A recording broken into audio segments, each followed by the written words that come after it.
Hello everyone, welcome to cute candies channel. ఈరోజు మీకు ఒక ఇన్స్టెంట్ దోశ చేసి చూపిస్తున్నానండి. అదే గోధుమ పిండితో దోశ చూపిస్తాను. ఎంతో టేస్టీగా మృదువుగా ఉండే దోశ అన్నమాట ఇది.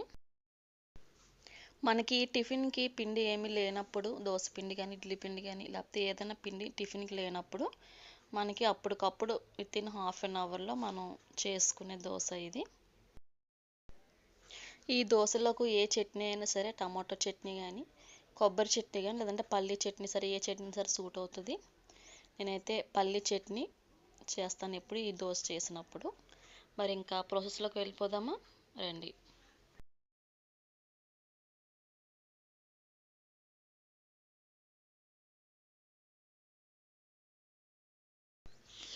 దానికోసం ముందుగా ఒక బౌల్ తీసుకొని గోధుమ పిండి వేసుకోవాలి. నేను వేసుకున్న పిండి అప్రాక్సిమేట్లీ ఒక 2 కప్స్ వరకు ఉంటుంది. చిన్న కప్తో పిండి తీసుకొని అందులో కొంచెం రుచికి సరిపడినంత సాల్ట్ వేసుకొని తర్వాత వాటర్ వేసుకొని బాగా కలుపుకోవాలి. వాటర్ కొంచెం కొంచెం వేసుకోవాలి, మొత్తం ఒకసారే కాకుండా కొంచెం కొంచెం వేసుకొని బాగా దోశ బ్యాటర్ లాగా మనకి ప్రిపేర్ చేసుకోవాలన్నమాట.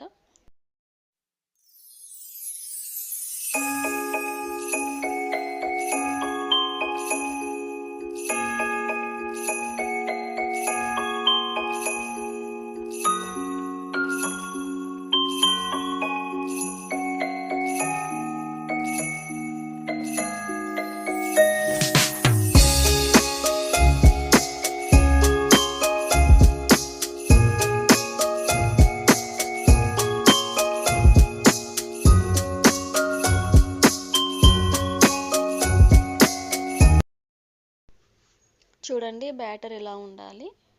ఇలా కలుపుకున్న దాన్ని ఒక హాఫ్ అన్ అవర్ పక్కన పెట్టుకోవాలి.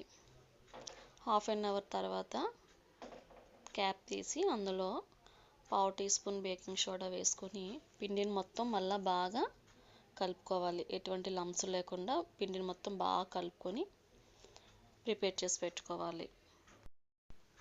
చూడండి, పిండి ఇలా ఉండాలి. ఇలా ఉంటే సరిపోతుంది, మరీ లూజ్గా ఉండకూడదు. ఇలా ఉంటే చాలు.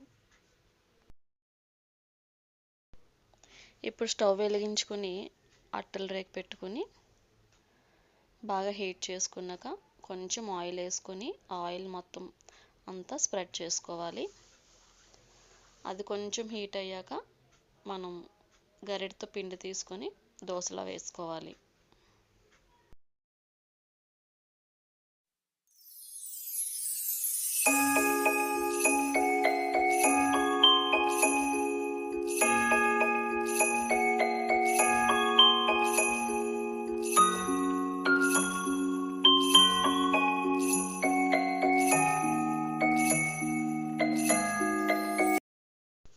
అది కొంచెం కాలేక ఆయిల్ అలా వేసుకొని నెమ్మదిగా తిప్పేసి రెండో వైపు కూడా బాగా కాల్చుకొని తీసేసుకోవడమే.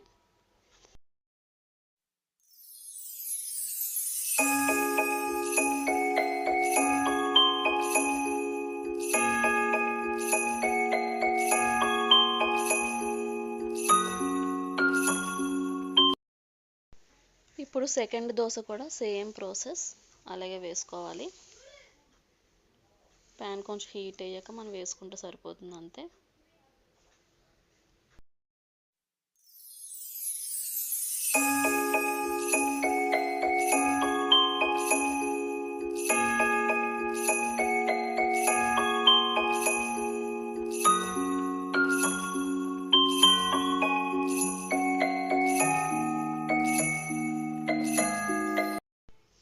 అంతేనండి, ఎంత మృదువైన టేస్టీ గోధుమ పిండి దోశలు రెడీ అయిపోయినట్టే.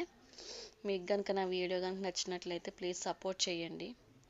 Thanks for watching.